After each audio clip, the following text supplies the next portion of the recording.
आइए जानते हैं हम आज के वीडियो में। आज का हमारा टॉपिक है संधि। संधि के बारे में जानते हैं, संधि किसे कहते हैं और इसके प्रकार कितने होते हैं, और उदाहरण के माध्यम से हम समझेंगे से कौन सा शब्द किस संधि के अंतर्गत आएगा। तो आइए सबसे पहले संधि का परिचय जानते हैं। देखिए संधि किसे कहते हैं, तो ये संधि का अर्थ होता है मेल, जोड़ना,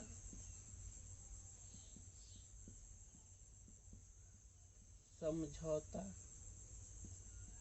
संधि का मुख्य काम होता है दो शब्दों को आपस में जोड़ना, जोड़ने का काम करता है संधि। तो संधि का मतलब समझ लीजिएगा, मेल होता है, जोड़ना होता है या समझौता होता है। तो संधि मुख्यतः दो शब्दों को आपस में जोड़ने का काम करता है। तो आइए संधि किसे कहते हैं ये समझते हैं सबसे पहले।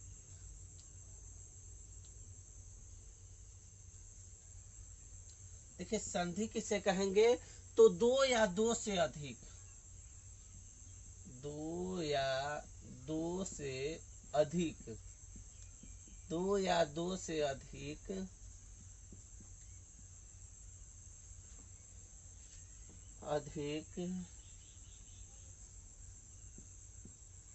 वर्णों के मेल से जो विकार या इसको परिवर्तन भी बोल सकते हैं, जो विकार या परिवर्तन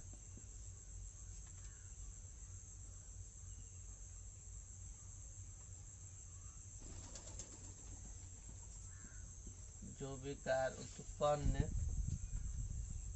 होता है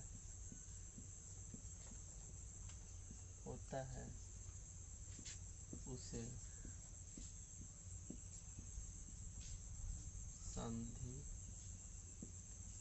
कहते हैं।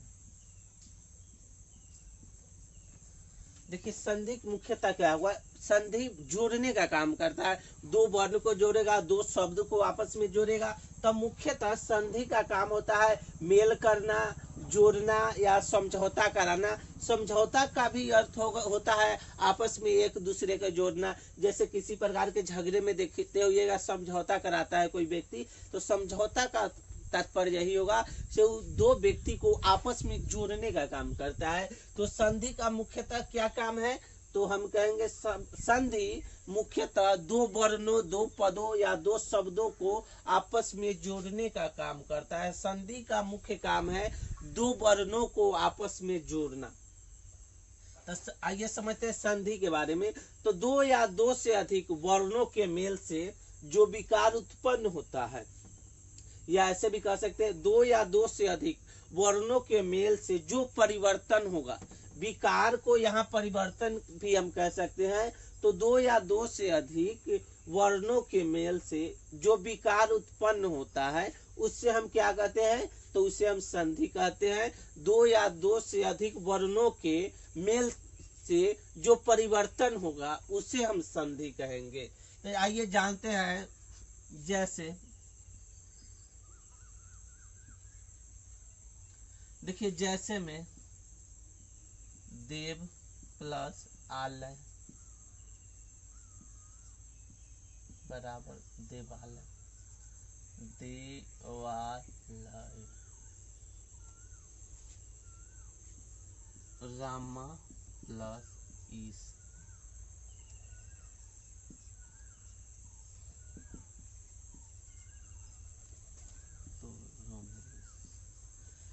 देखिए संधि दो वर्णों को आपस में मेल कराने पर इसमें विकार उत्पन्न होता है, अर्थात इस पे परिवर्तन हो जाता है। जो नया आपको बनेगा शब्द उसमें परिवर्तन हो जाएगा। जैसे देखिए देव प्लस आलय, दो जो वर्ण है यहाँ पे, इस दोनों को हम आपस में जोड़ते हैं तो देखिए विकार उत्पन्न कहाँ होता है, यही विकार उत्पन्न होता है, मतलब परिवर्तन हो जाता है दोनों के जोड़ने पर। देव प्लस आलय न बोलकर इसको हम देवालय बोलेंगे, तो यही विकार उत्पन्न हुआ है संधि के कारण। दूसरा देखिए रामा प्लस ईश, रामा प्लस ईश, ये दो वर्णों को जोड़े हैं, जब दो वर्ण जुड़ गया तो उसके बाद क्या ही बन गया, रमेश। तो दो वर्णों को मेल से या जोड़ने पर जो विकार उत्पन्न होगा उसे हम संधि कहेंगे। तो ये जो है देखिए दो वर्ण को जोड़कर आपस में क्या कर दिया है, ई परिवर्तन हो गया है। इसके देखिए ई जो अब रमेश शब्द बना है, तो जब दो वर्णों का आपस में मेल होगा तो यही परिवर्तन विकार है, यही अब रमेश इसको पढ़ेंगे। लेकिन जब इसके दो वर्ण अलग अलग था तो एक को रामा प्लस इस पढ़ते थे, अब जब विकार मिलकर नया परिवर्तित किया है तो इसको हम देखिए रमेश पढ़ रहे हैं। अब आइए जानते हैं इसके बाद देखिए ये तो समझ गए हम संधि। तो दो या दो से अधिक वर्णों के मेल से जो विकार उत्पन्न होगा उसे संधि कहेंगे। और कभी कभी ऐसा देखने को मिलता है अपवाद में दो या दो से अधिक पद या वर्ण मिलता है लेकिन विकार उत्पन्न नहीं होता है, अर्थात कोई परिवर्तन नहीं होता है। दो शब्द मिलेगा लेकिन उसमें कोई परिवर्तन नहीं होगा, शब्द जैसे का तैसा रहता है। तो उसके बारे में हम जानते हैं। देखिए कभी कभी ये अपवाद में रहता है, नोट्स देकर लिख देते हैं, दो या दो से अधिक, दो या दो से अधिक वर्णों के मेल से, वर्णों के मेल से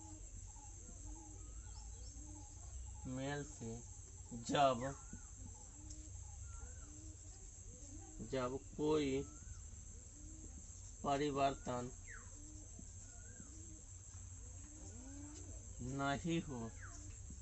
नहीं हो उसे संयोग या अपवाद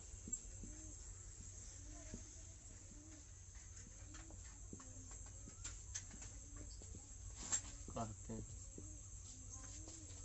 देखिए संधि हो जाएगा क्या, दो या दो से अधिक वर्ण इसमें मिल जाएगा और मिलने के बाद परिवर्तन जो होता है उसी को हम संधि कहते हैं। जैसे देव प्लस आलय, ये दोनों वर्ण मिलकर इसमें जो परिवर्तन किया है तो इसको हम देवालय पढ़ेंगे। और इसको जब अलग अलग देव प्लस आलय, हम इसको दो भाग में पढ़ रहे हैं लेकिन दोनों भाग मिलकर नया शब्द क्या बनाया है, देवालय। तो इसको हम देवालय पढ़ रहे हैं, ये नहीं से देव प्लस आलय। तो जब दो वर्ण मिल जाएगा तो उसमें परिवर्तन आ जाता है। अब देखिए नोट्स देकर लिखिएगा, दो या दो से अधिक वर्णों के मेल से जब कोई परिवर्तन नहीं होगा तो उससे हम संयोग बोलते हैं, वो या अपवाद कहेंगे उसको हम। देखिए जब दो या दो से अधिक पदों के मेल से जब कोई परिवर्तन नहीं होगा, यहाँ पे देखिए जब परिवर्तन हो जाएगा तो संधि कहेंगे, और परिवर्तन नहीं होता है तो यहाँ देखिए संयोग कह देंगे। इसी देखिए कभी कभी ये अपवाद में आता है, अपवाद में इसे हम क्या कहेंगे, तो इसे संयोग कहते हैं या अपवाद भी कह देंगे। अब देखिए जैसे में देखिए देश प्लस प्रेमी, तो यहाँ देखिए देश प्रेमी, ये दो वर्णों को जब आपस में हम मिला रहे हैं, यहाँ देखिए दो वर्णों को जब हम आपस में मिला रहे हैं तो ज्यों का त्यों हो रहा है, तो इसको कहेंगे दो या दो से अधिक वर्णों के मेल से जब कोई परिवर्तन नहीं होगा तो उसे संयोग कहते हैं, और या अपवाद भी कह सकते हैं। तो ऐसे जो शब्द होंगे वो अपवाद में आ जाएंगे, इनका जो जब मेल होगा फिर भी कोई परिवर्तन, कोई विकार उत्पन्न नहीं होगा, शब्द ज्यों का त्यों लिखते हैं, उसको हम संयोग कह देंगे। अपवाद में ही आता है, देखिए अपवाद हो जाता है। अब आइए जानते हैं संधि के प्रकार के बारे में।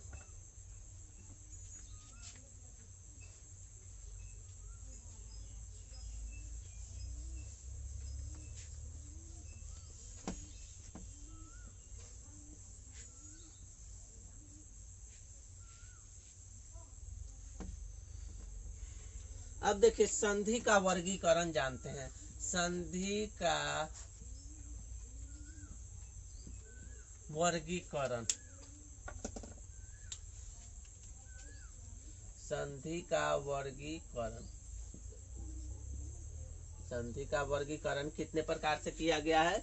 तो 3 प्रकार से संधि का वर्गीकरण किया गया है। देखिए संधि का जो वर्गीकरण किया गया है, संधि का वर्गीकरण 3 प्रकार से किया गया है।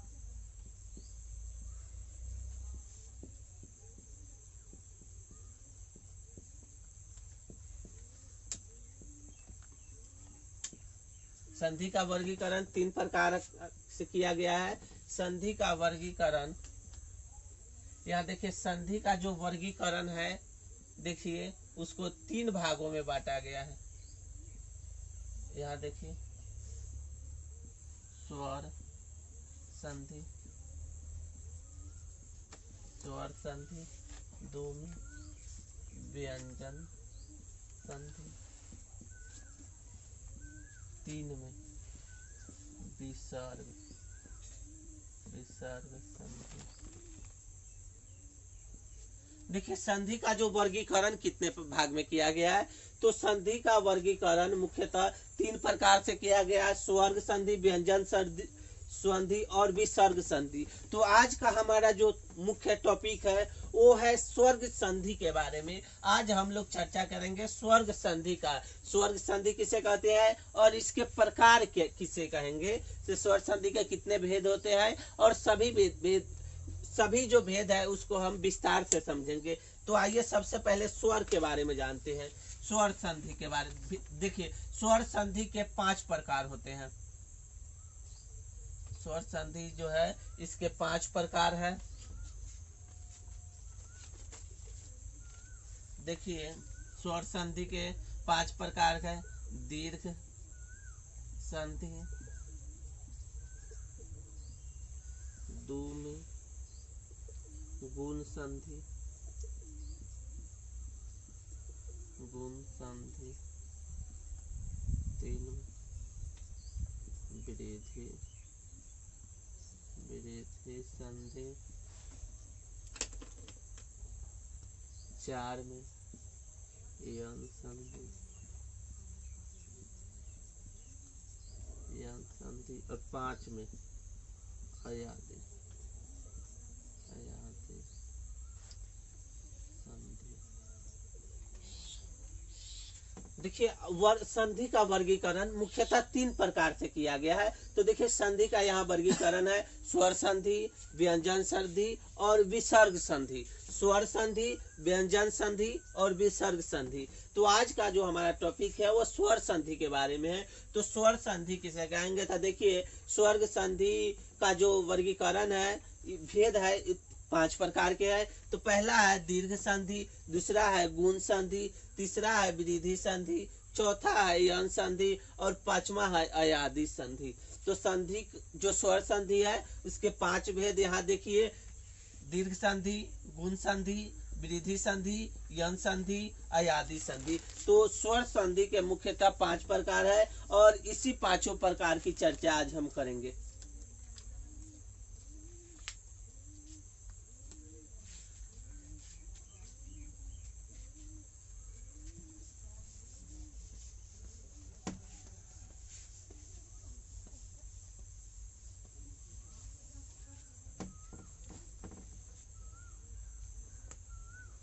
देखिए पहला हमारा संधि है दीर्घ संधि, दीर्घ संधि। देखिए जब शब्दों के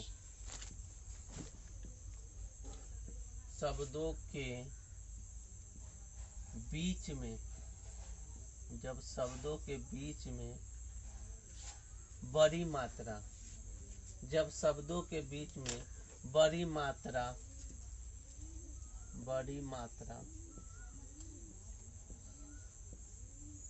आ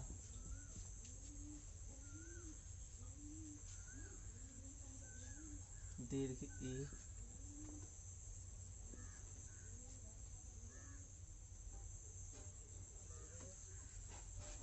का प्रयोग हो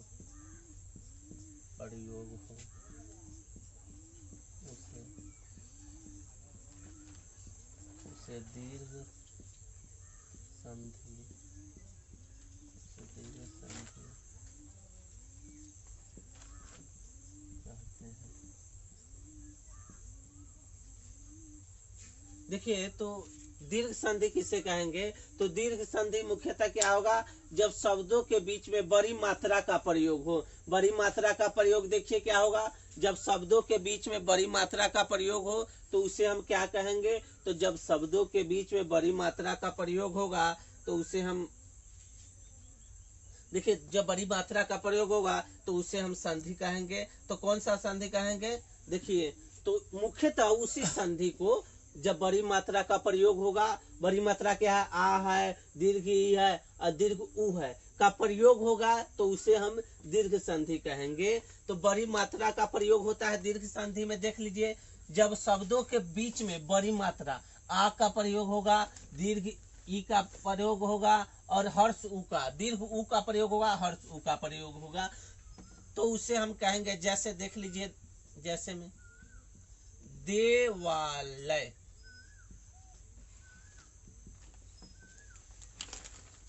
देवालय, तो देखिए देव प्लस आलय, इसमें बड़ी मात्रा का प्रयोग हो रहा है। तो यही बड़ी मात्रा, यहाँ देखिए जब दो शब्दों के ये दोनों शब्दों के बीच में बड़ी मात्रा का जब प्रयोग होगा तो उसी को हम कहेंगे दीर्घ संधि। दीर्घ संधि में मुख्यतः आ की मात्रा होती है, दीर्घ ई और दीर्घ उ की मात्रा होती है। तो कहेंगे जब शब्दों के बीच में बड़ी मात्रा आ, दीर्घ ई, दीर्घ उ का प्रयोग हो उसे दीर्घ संधि कहते हैं। जैसे देखिए देवालय में तो देव प्लस आलय, बड़ी आ की मात्रा यहाँ पर है। तो दूसरा हमारा उदाहरण है भानुदय, भानुदय, तो यहाँ देखिए भानु प्लस उदय, देखिए भानुदय तो भान प्लस उदय हो जाएगा हमारा। तो यहाँ पर जो उदय है देखिए बड़ी उ की मात्रा है।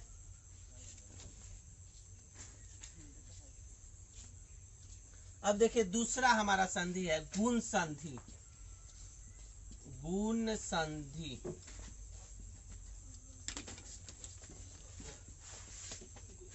गुण संधि किसे कहेंगे, जब शब्दों के बीच में, जब शब्दों के बीच में, देखिए जब शब्दों के बीच में एक मात्रा हो, जब शब्दों के बीच में एक मात्रा का अर्थात देखिए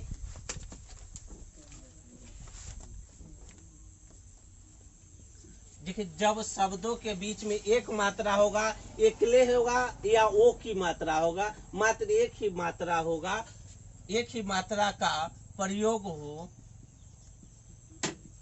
एक ही मात्रा का प्रयोग हो, उसे गुण संधि कहते हैं।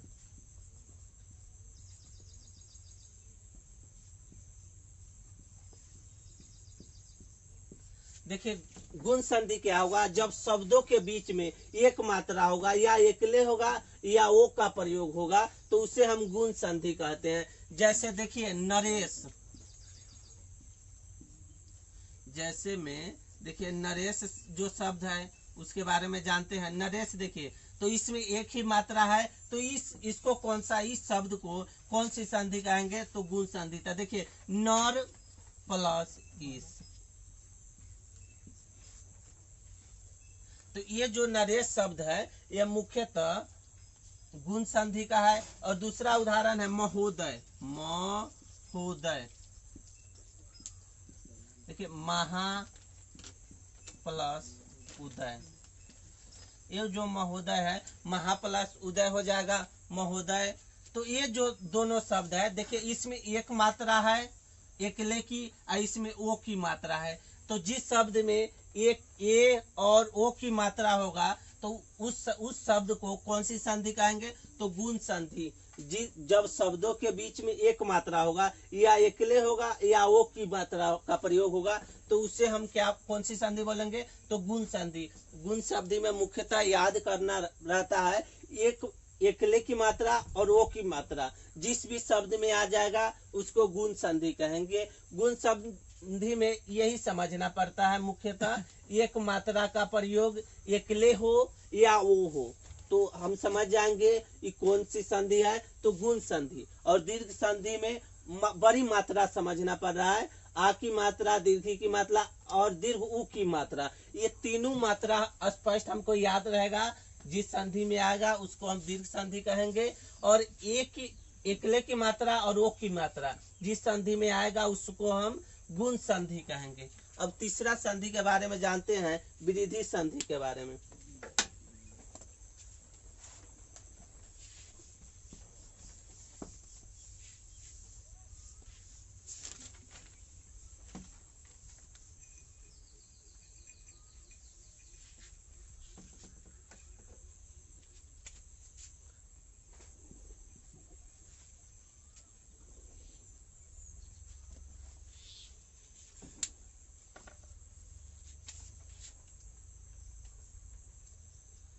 देखिए विरिधि संधि के बारे में जानते हैं। तीसरा जो हमारा संधि है विरिधि संधि।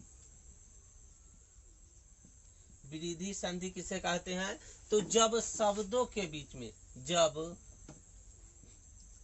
शब्दों के बीच में, जब शब्दों के बीच में दो मात्रा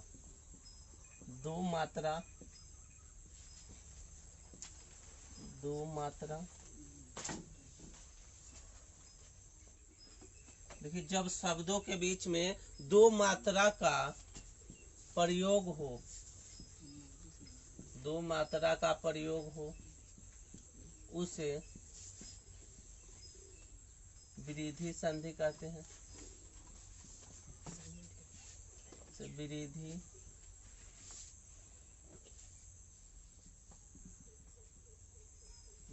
संधि।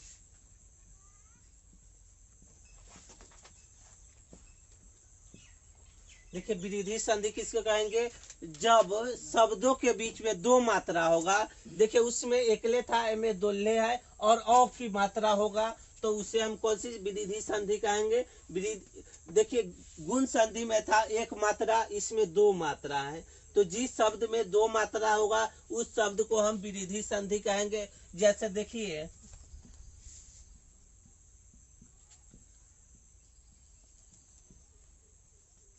सदैव, सदा प्लस एव।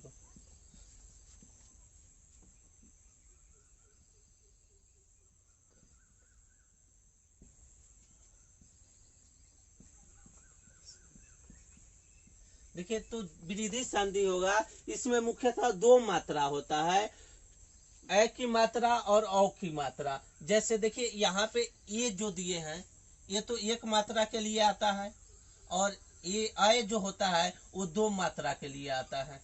यहाँ देखिए ए जो होता है वो दो मात्रा के लिए आता है। जैसे यहाँ पर कैलाश लिखते हैं तो ये जो कॉक प्लस ये जो आता है तो उसके बाद इक्कय हो जाएगा। उसी तरह देखिए यहाँ बड़ी मात्रा, इसमें दो मात्रा, जिस संधि में दो मात्रा का प्रयोग किया जाएगा तो उसे हम मुख्यतः विरिधि संधि कहेंगे, और एक मात्रा का प्रयोग किया जाएगा तो गुण संधि कहेंगे। यहाँ पे देखिए सदैव दो मात्रा का प्रयोग किया गया है तो ये मुख्यतः हो जाएगा विरिधि संधि। इसमें भी दो मात्रा है तो ये विरिधि संधि हो जाएगा। उसके बाद देखिए माहौल,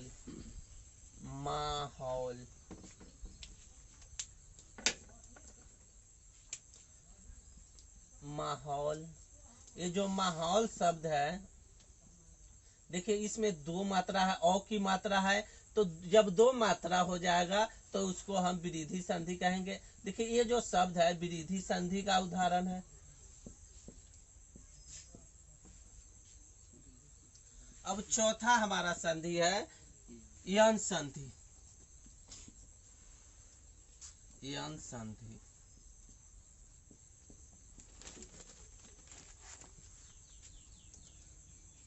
जब शब्द य व र के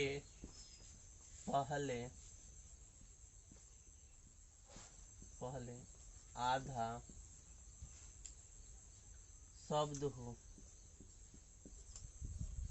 आधा शब्द हो, उसे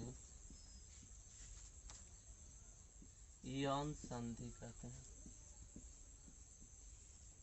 यौन संधि, यौन संधि कहते हैं। जैसे स्वागत,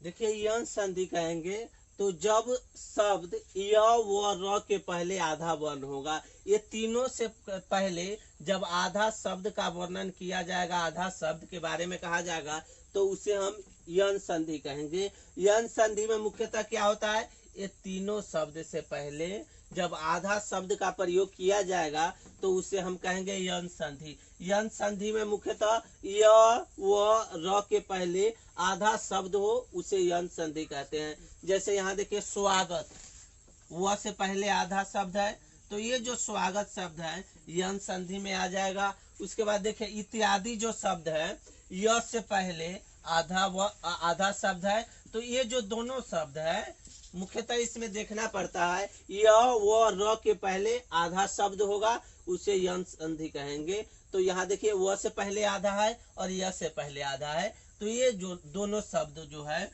किस संधि के अंतर्गत आएगा, तो यौन संधि के, यौन संधि।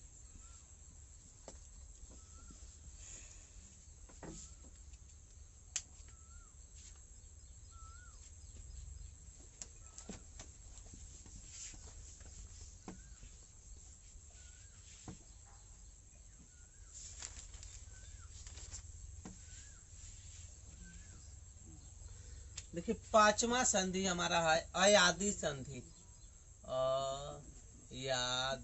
अयादि संधि,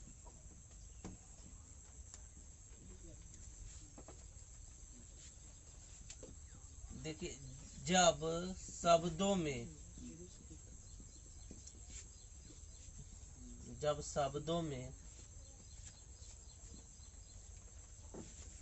ए ऐ ओ औ की मात्रा, देखिए अयादि संधि में जब शब्दों में ए ऐ ओ औ की मात्रा नहीं आती है, नहीं हो बल्कि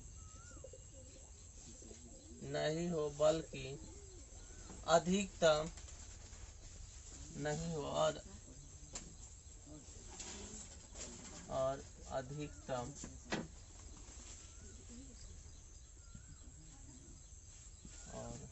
बल्कि अधिकतम तीन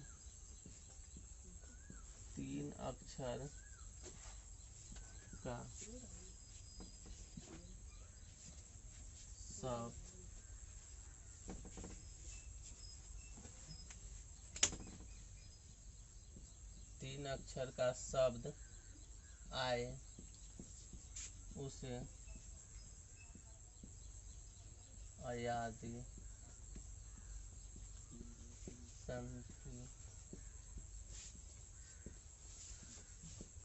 कहते हैं।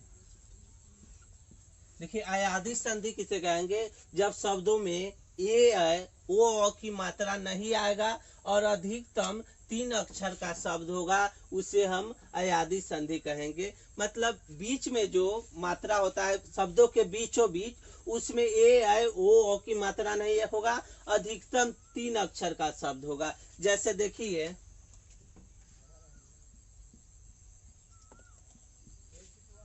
पवन, नयन, पतन। देखिए ये जो शब्द है इसमें ए आई ओ ओ की मात्रा नहीं है और ना ही बड़ी आ की मात्रा है और ना ही बड़ी एक मात्रा है और दो मात्रा है, बल्कि अधिकतम 3 अक्षर का शब्द आ रहा है। तो ये जो तीनों शब्द है ये अयादी संधि में आ जाएगा। अयादी संधि में ना कोई मात्रा होता है, एक ले दो ले ओ की मात्रा नहीं होता है और अधिकतम जो शब्द होगा तीन अक्षर का शब्द होगा, बिना आकार की जो आकार का शब्द होगा और मुख्यतः 3 अक्षर का शब्द होगा जिसमें ए आई ओ की मात्रा का प्रयोग नहीं होगा और शब्द मुख्यतः अधिकतम 3 अक्षर का होगा। तो आज का जो हमारा मुख्य टॉपिक था संधि के बारे में, और संधि जो था स्वर संधि के बारे में हम लोग पढ़े हैं।